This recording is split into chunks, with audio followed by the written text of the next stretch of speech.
la gracia de Dios es algo que vamos a ver esta mañana, y específicamente una parte que es la gracia de dar. Mostrar gracia es extender favor o bondad hacia alguien que no la merece y que jamás puede ganarla. Es un favor no merecido. Y cuando hablamos de la gracia de Dios, ese amor que viene sin condiciones para nosotros, no es porque somos buenos que nos ama, es al revés, porque no somos nada bueno. Y Él extiende su gracia, ese favor no merecido. En 2 de Corintios capítulo 8 es donde vamos a estar esta mañana, y si tienen sus Biblias les invito a abrirlas allí donde está en 2 Corintios capítulo 8, y vamos a ver algunos pasajes aquí en 8 y en 9. Y si no tienen, creo que va a ver en la pantalla los versos que vamos a ver poco a poco. Pero en versículo 7 es donde vamos a empezar, donde dice: por tanto, como en todo abundéis en fe, en palabra, en ciencia, en toda solicitud, en vuestro amor para con nosotros, abundad también en esta gracia. En la versión que vamos a ver esta mañana es: pero ustedes, así como sobresalen en todo, está felicitando a la iglesia en Corinto. Ustedes son buena gente, ustedes están bien en las cosas del Señor en este momento. Ustedes sobresalen en todo, en fe, en palabra, en conocimiento, en dedicación y en su amor hacia nosotros. Procuren también sobresalir en esta gracia, la gracia de dar. Hoy buscaremos en este pasaje lo que la Biblia dice acerca de la gracia de dar. Yo sé que a algunos pastores les da recelo hablar de ofrendas o de diezmos o de dinero, de este tema, pero les confieso que a mí me encanta. Porque yo he vivido una vida, una larga vida, obviamente, una larga vida viendo cómo Dios cuida a sus hijos que le obedecen. Yo a los 14 años empecé a hacer lo que vamos a ver en esta mañana. Puede ser que empecé antes de eso, pero mi memoria solo va hasta hace 53 años. A los 14 años empecé a poner en práctica las verdades que estoy compartiendo. Mi esposa Sharon, de jovencita también, empezó temprano ser fiel en su mayordomía, en su obediencia al Señor, en este aspecto de la vida cristiana, en esta gracia de dar. Y como resultado tenemos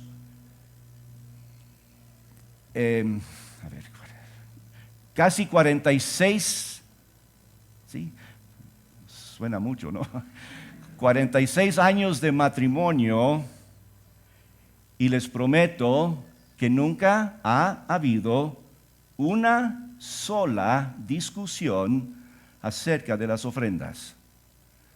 Quisiera decirles que nunca ha habido ninguna discusión, pero no creo que me iban a creer eso. Sería un mentiroso y todos saldrían de aquí corriendo para no escuchar a un falso profeta. Sí hemos tenido muchas discusiones. No recuerdo la última. Bueno, no importa la última, mejor dicho. Pero nunca nos hemos discutido, nunca nos hemos peleado en nuestro matrimonio, en nuestra economía de hogar acerca de este asunto. ¿Qué tiene que ver la gracia con dar? Para entender el asunto de dar desde la perspectiva de Dios, creo que tenemos que regresar a la iglesia del primer siglo. el siglo donde Pablo está escribiendo estas palabras a una iglesia local en la ciudad de Corinto. La verdad es que podríamos regresar hasta Génesis, el primer libro de la Biblia, para ver lo que Dios espera de nosotros. Porque sabemos que en Génesis encontramos a Adán, a Abel, Noé. Todos dieron al Señor, todos sacrificaron algo para Dios. Y en capítulo 14 encontramos por primera vez el concepto de diezmo, donde encontramos a Abraham diezmando el 10%. Dando 10% es diezmo.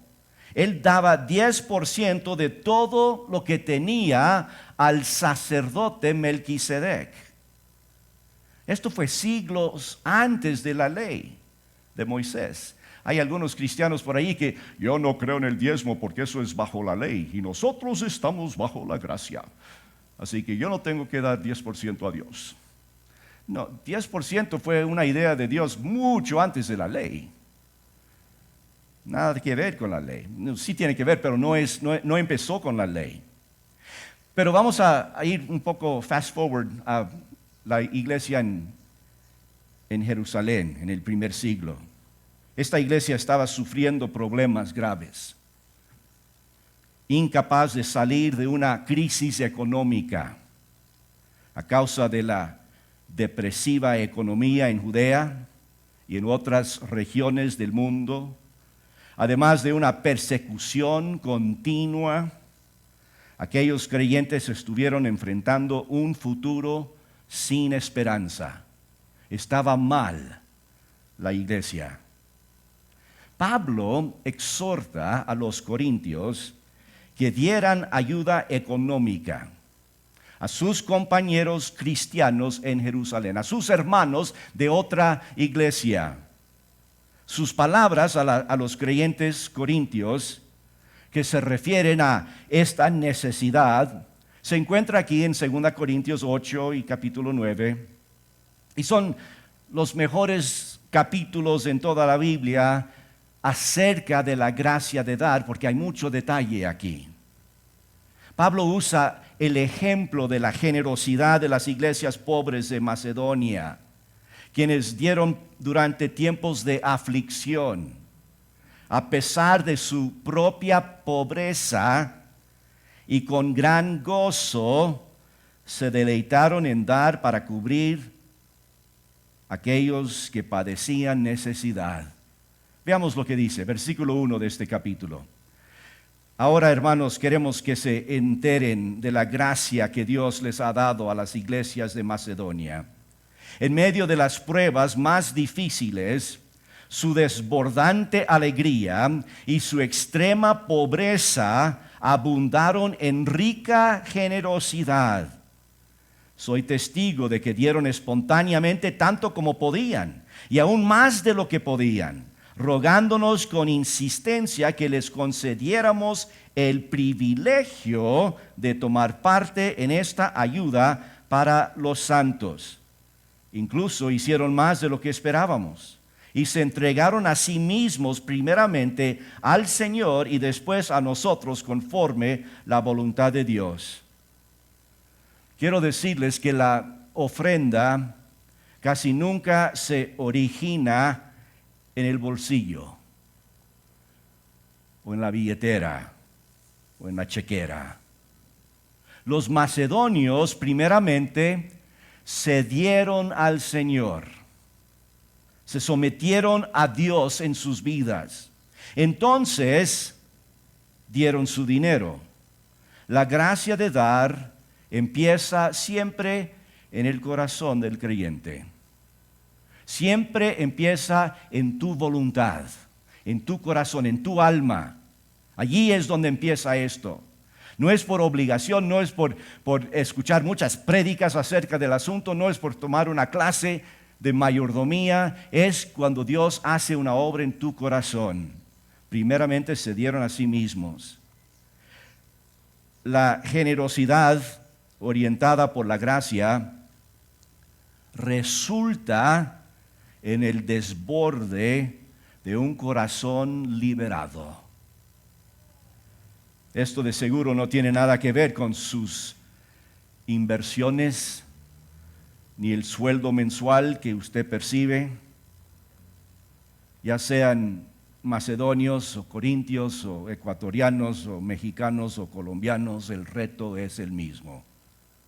Primero y principalmente estamos para darnos a nosotros mismos al Señor. Cuando lo hacemos, nuestro tesoro seguirá la guía de nuestro corazón, como dijo Jesús en el Sermón del Monte.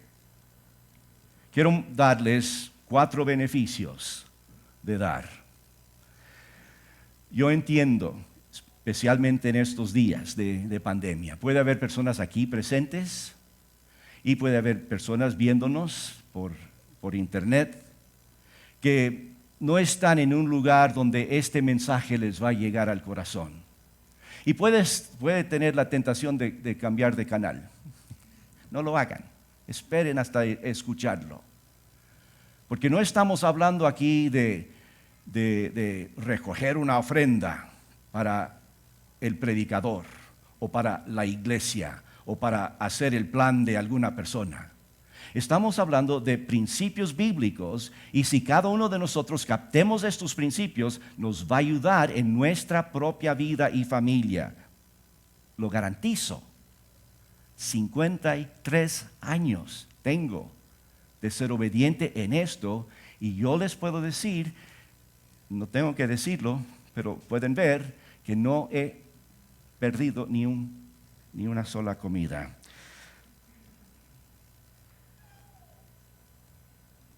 ¿Cuáles son los beneficios de dar? Número 1, nos ayuda a mantener un equilibrio saludable. Versículo 7 otra vez. Ustedes, así como sobresalen en todo, en fe, palabras, conocimiento, dedicación y amor hacia nosotros, procuren también sobresalir en esta gracia de dar.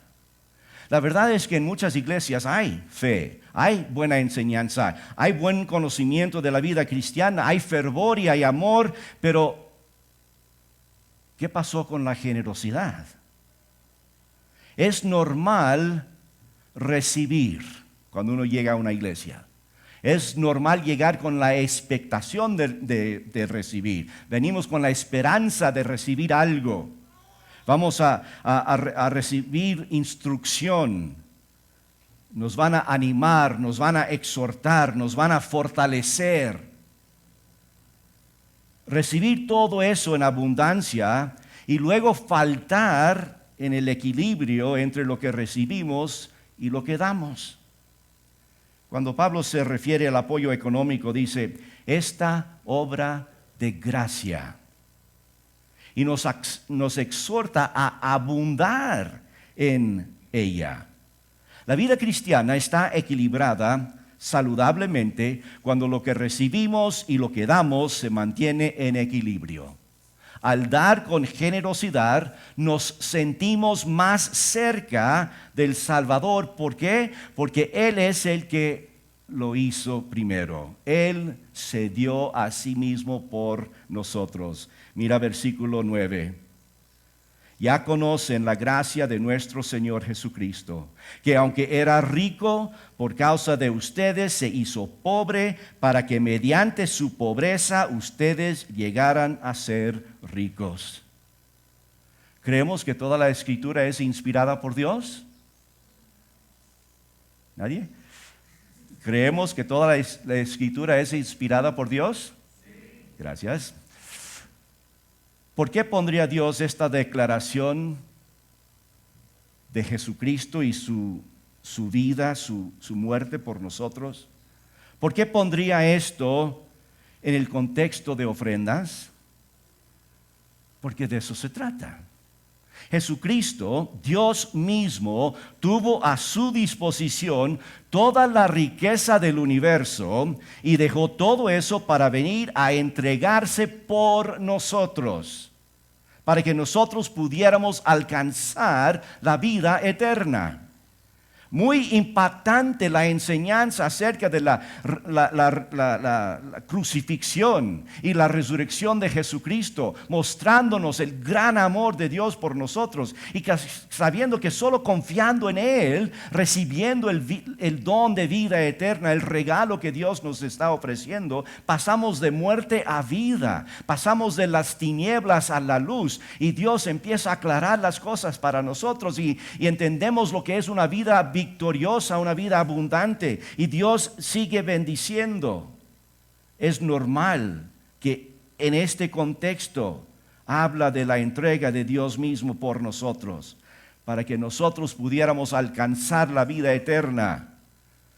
Cristo tuvo que dar su vida. ¿Qué es lo que tenemos nosotros que pudiéramos dar al Señor? El segundo beneficio de dar en la gracia de Dios es que damos ejemplos a los demás de la gracia de Jesucristo. Pablo no dijo aquí, ya conocen la obligación de nuestro Señor Jesucristo. No dice, ya conocen el sentido de deber de Jesucristo. No dice, ya conocen el sacrificio de Jesucristo.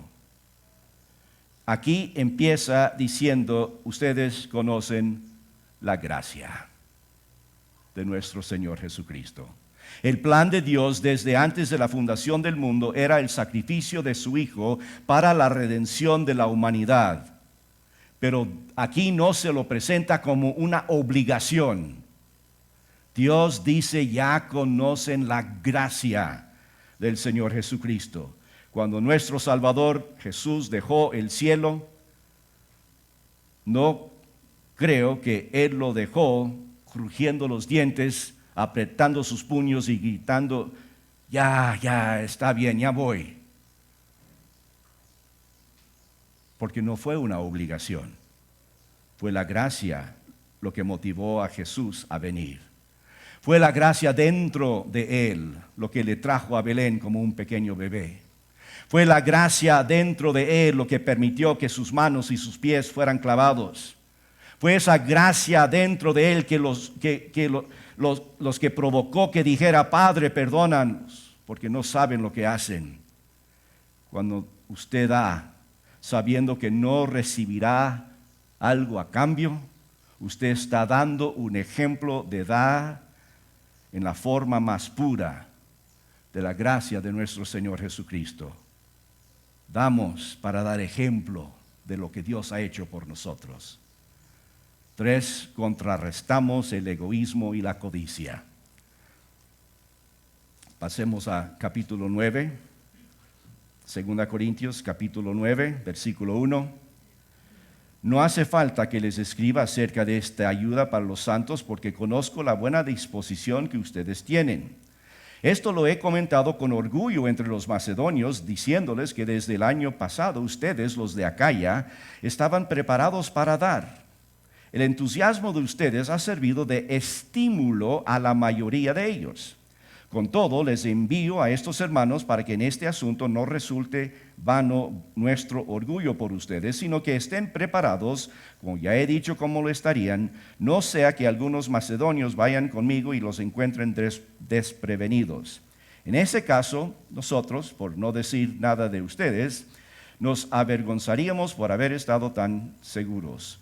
Así que me pareció necesario rogar a estos hermanos que se adelantaran a visitarlos y completaran los preparativos para esa generosa colecta que ustedes habían prometido.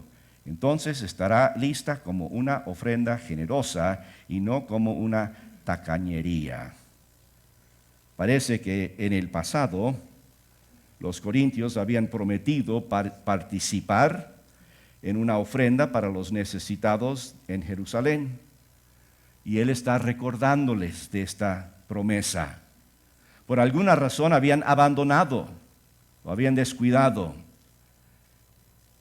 Y Pablo les dice, en efecto, solamente quiero animarles un poco y decirles que necesitan cumplir lo que dijeron que iban a hacer. No quiero que la codicia se apodera de ustedes. ¿Alguna vez has recibido un aumento en el salario o un ingreso no programado y en vez de cumplir con compromisos ya hechos. ¿Quieres gastar en algo que en verdad no está a tu alcance? Recibimos un poco más y ¡wow! Ese televisor más grande necesito, porque esto de 3 metros no es suficiente. O necesito otro teléfono más moderno, o necesito algo. No estaba en el programa, no estaba en el presupuesto de la familia, pero ya tiene un poco más. Es posible que haya personas, aún personas dentro del ministerio del Señor Jesucristo, que antes diezmaban y luego por alguna razón dejaron de diezmar y ahora no ven cómo pueden volver a hacerlo. Quisiera enfatizar que lo que uno da es mucho más importante que sus ingresos. En las Escrituras no encuentro al Señor preocupado en lo que uno gana. Habla solamente de lo que uno da.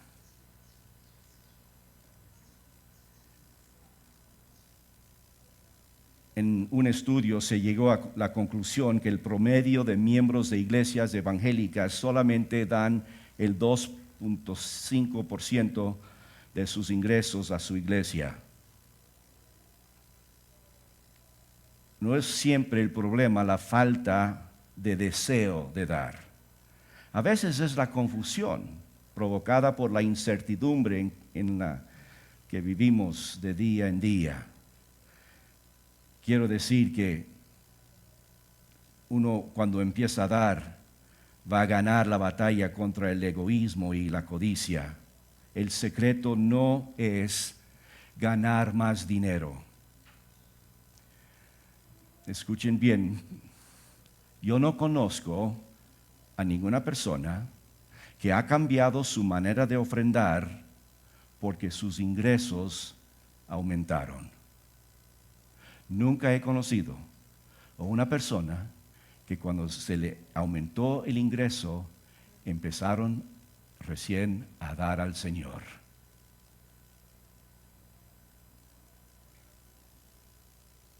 Los que dan mucho son los que dieron mucho cuando no tenían mucho. Y si no tienes mucho, tengo buenas noticias. Este es el mejor momento para empezar. Si tienes 14 años, como yo tenía, es el perfecto momento para empezar. Porque cuando llegas a los 16 y empiezas a ganar tu propio dinero por tu trabajo, ya es parte de la costumbre. Tu corazón ya está entregado al Señor. Y cuando llegas a los 18 y te vas a la universidad y tienes un trabajo más fuerte, sigues dando, porque es parte de lo que eres en tu corazón. Y cuando te casas con una persona de semejante idea, es muy importante. Luego los dos siguen dando. Y luego Dios les quita de donde están y te lleva a otra parte del mundo para compartir el evangelio con otras personas. Y sigues dando, porque es lo que eres en tu corazón. Y llegas a ser viejo y calvo y Dios sigue bendiciendo, porque es parte de tu corazón. No sé dónde estás, no hay muchos de 14 años aquí. Así que de donde sea, entra allí, en ese momento, empieza con esto. Vas a ganar la batalla contra la codicia y el egoísmo. El enfoque no debe estar en la cantidad de dinero que alguien gana. Lo importante es lo que damos y hacerlo con gracia. Creo que cuando la gracia despierta dentro de nuestro ser, el egoísmo no durará mucho. Este será derrotado y finalmente contrarrestado por la generosidad. El cuarto beneficio, cuando la gracia nos consume, seremos generosos. Cuando la gracia nos consume. Mire versículo 6 de 9. capítulo 9, versículo 6.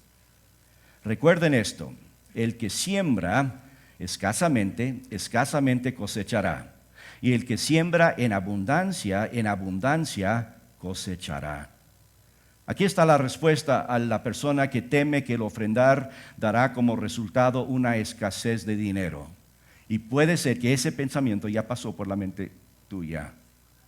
Si yo empiezo a dar a Dios, nos va a faltar, porque apenas estamos viviendo.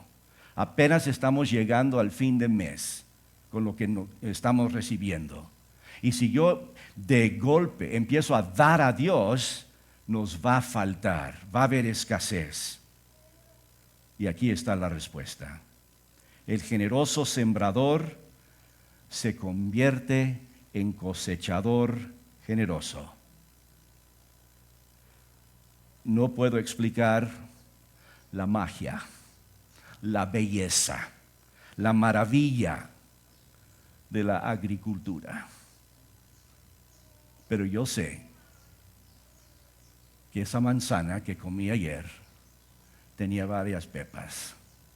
Y cada una de esas pepas tenía en sí la posibilidad de ser un árbol de manzanas. Pero tiene que ser plantado, tiene que ser sembrado. De esto estoy seguro. Nosotros no podemos dar demasiado a Dios. La cosecha depende del sembrío, de la siembra. La segunda parte del mensaje de esta mañana tiene que ver con dar en la gracia de Dios. Pensaron que ya estábamos libres, ¿no es cierto? Pero me dicen que Albeiro predica largo, así que yo tengo tiempo todavía. Pero no se asusten, no va a ser largo esta parte. Solo quiero mostrarle cómo funciona esto. Primero, la gracia individualiza la ofrenda. La gracia hace que tu ofrenda sea tu ofrenda.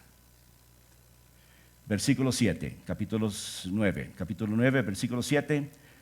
Cada uno debe dar según lo que haya decidido en su corazón, no de mala gana ni por obligación, porque Dios ama al que da con alegría. Cada uno debe dar según lo que haya decidido en su corazón.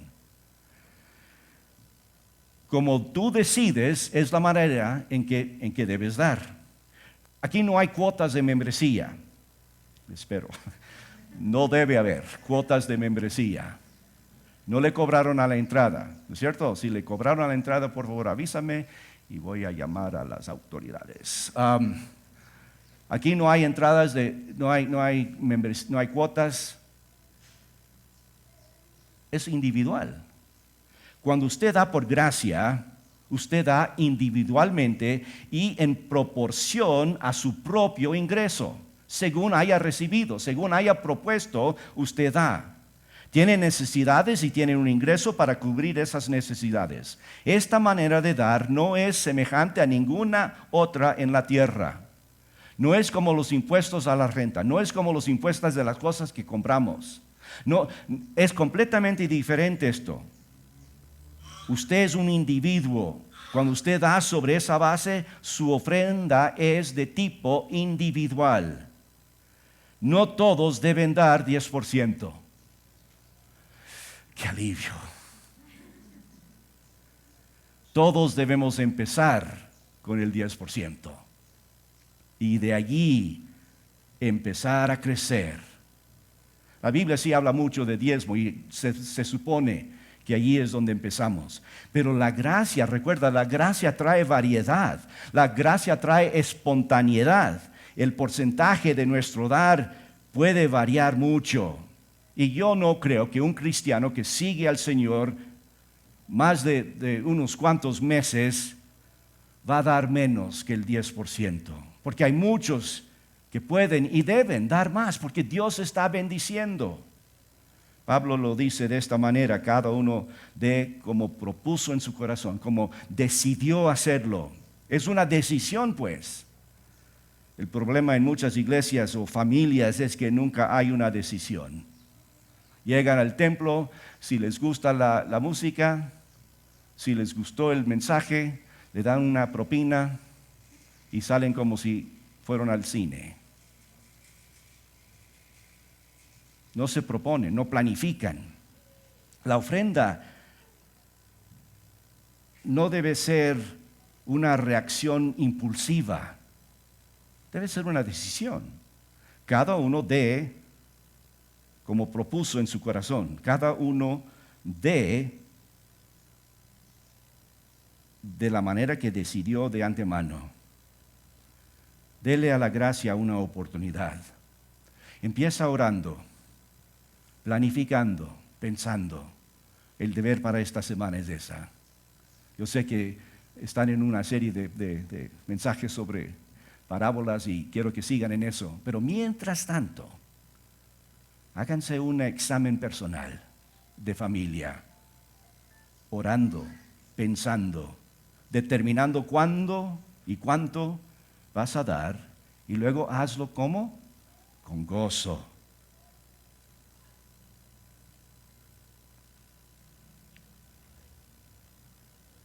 En el versículo 7 dice, cada uno debe dar como han decidido en su corazón, no de mala gana, ni por obligación, porque Dios ama al que da con alegría, con gozo.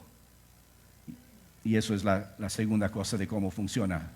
La gracia hace que esa acción de dar sea espontánea. Aunque lo hayas decidido, el cumplimiento de la decisión es espontánea. ¿Cuántos hemos hecho decisiones en el primer día de enero y hemos cumplido hasta el 13 de marzo?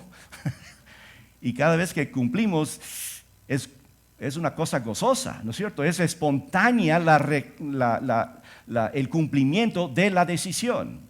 Decidir cumplir con esto no es que allí termina todo. Cada vez que das lo vas a hacer con gozo, no con tristeza, no por obligación. Dios ama al dador alegre.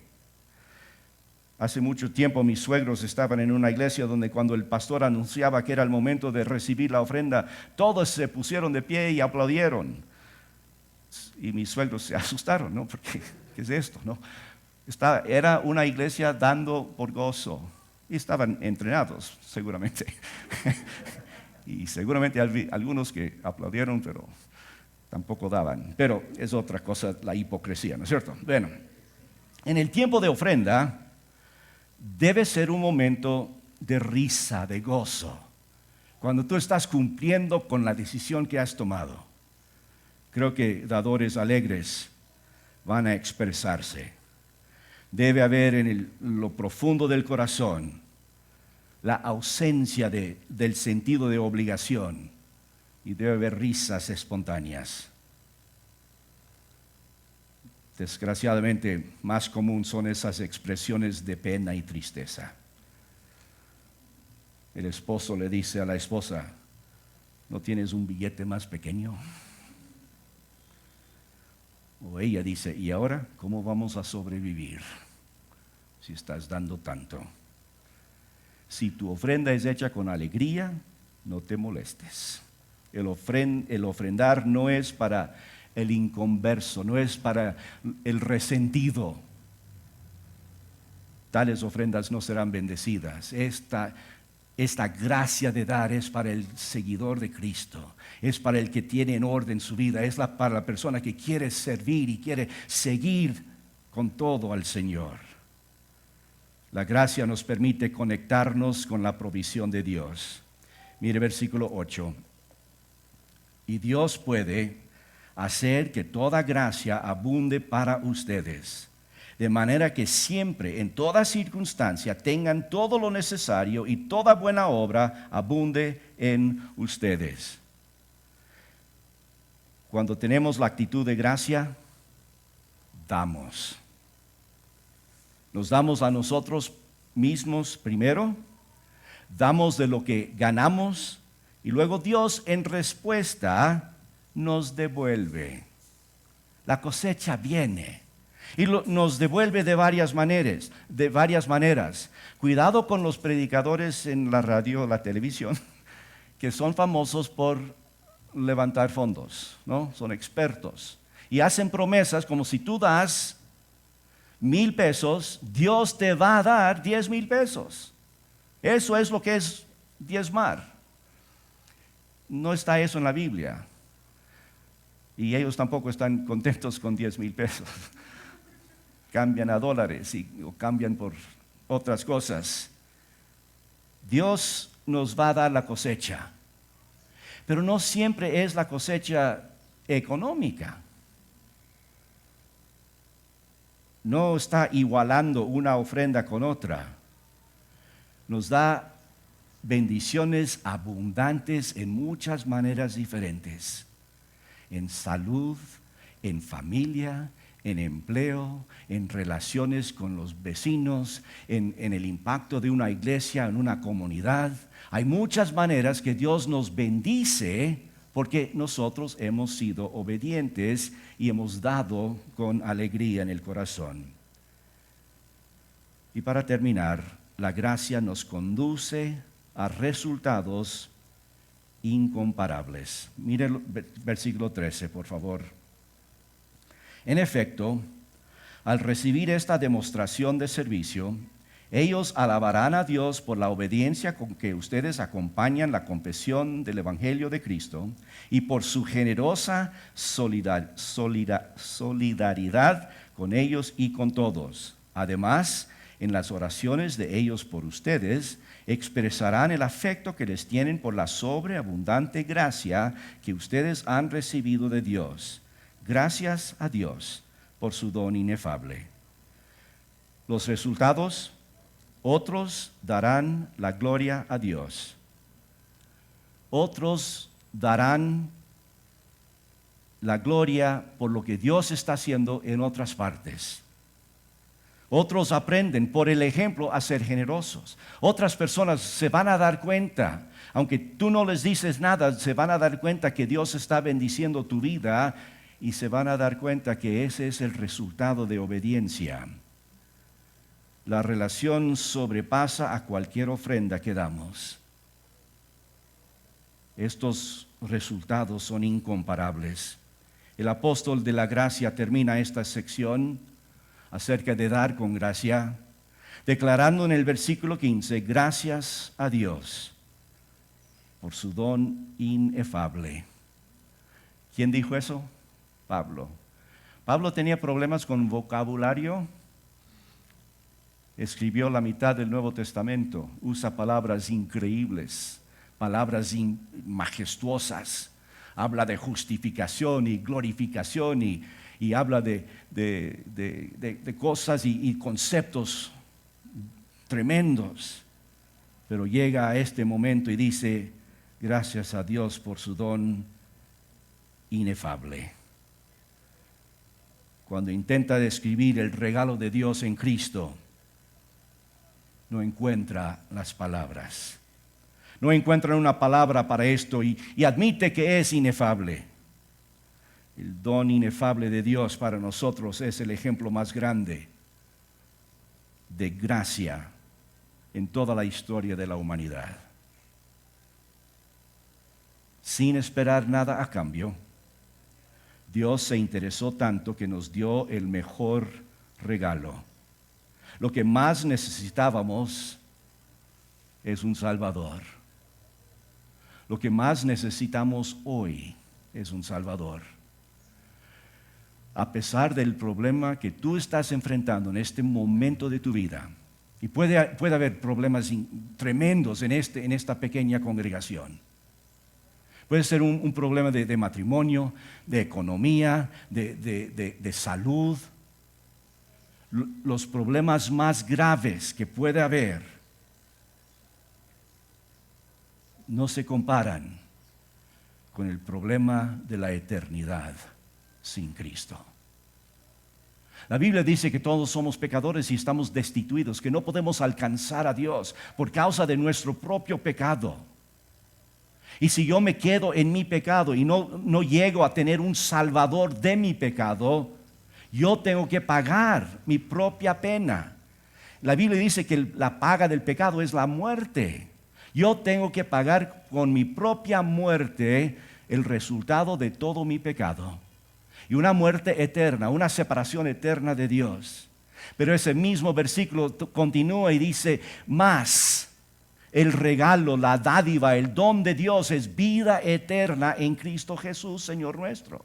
Así que aún siendo un pecador, Dios me amó, entregó a Cristo para morir en mi lugar y ahora por confiar en Él yo puedo pasar de muerte a vida. Yo no tengo que pagar mi propio pecado. Yo no tengo que pagar la pena, no tengo que cumplir la sentencia de muerte por mi propio pecado porque Cristo ya lo hizo. Ese es el don inefable de Dios. Eso es lo que Dios hizo por nosotros.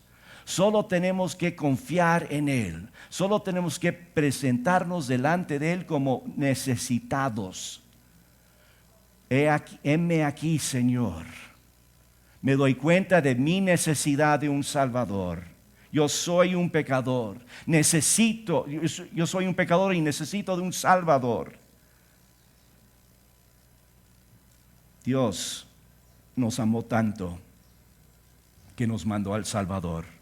Un Redentor que pagara el precio de nuestro pecado. No salga de este lugar, amigo, esta mañana, antes de estar seguro de su relación con el Señor.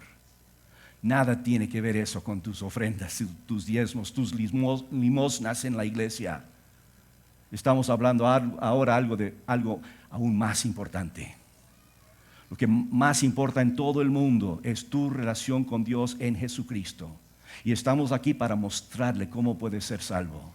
Lo único que le pido es que después de terminar esto vamos a cantar y vamos a terminar. Y si necesita hablar a alguien acerca de esto, acérquese. El pastor Albeiro está aquí, el pastor Jonathan, yo estoy, cualquier de las mujeres, a cualquier de nosotros, acérquese. Queremos mostrarle cómo puede ser salvo eternamente. Ese es el don inefable. Y sobre ese don se basa la gracia de dar. Así que para los demás, los que ya conocemos al Señor, creo que la aplicación es muy clara. No se necesita ser ingeniero para entender esto. Cosechemos, sembremos para poder cosechar. Cumplamos con lo que Dios dice para ver los resultados de gracia en nuestra vida. Nuestra ofrenda puede llegar a ser una respuesta sincera a la gracia generosa de Dios. Hagamos lo que Dios quiere y veamos el resultado que Él nos da. Voy a pedirles que se pongan de pie para tener una palabra de oración, por favor. Padre Celestial, en esta mañana qué bendición ha sido para nosotros estar reunidos aquí en Conviva Norte. Después de unos años de estar aquí es un motivo de gozo y alegría ver que tú sigues obrando en este lugar, viendo caras conocidas, caras de personas que han estado aquí fieles contigo durante algunos años. Y ver caras nuevas, personas que están interesándose en ti, interesándose en las cosas tuyas, están comprometiéndose contigo. Te doy gracias por lo que haces aquí y a través del internet con las personas que no pueden llegar todavía. Te doy gracias que tú obres en nuestros corazones, en nuestras vidas. Ayúdenos esta mañana a recordarnos del don inefable para poder servirte. De recordar el don, el regalo de vida eterna para poder seguir dándote a ti lo que proponemos en el corazón. Te pido tu bendición en la economía de esta iglesia y te pido tu bendición en la economía de cada familia de esta iglesia. Que tú llegues a solucionar los problemas económicos, pero también los otros problemas que nada tiene que ver con economía, problemas de salud, problemas de relación, problemas interiores. Yo pido, Padre, que tú hagas tu obra y tú cumplas con tu voluntad en esta congregación. Y por la persona que no te conoce, que este sea el día de su salvación, que hoy puedan entender y pasar de muerte a vida, pasar de la luz, de las tinieblas a la luz eterna. Te pido tu bendición en el nombre de Cristo Jesús. Amén.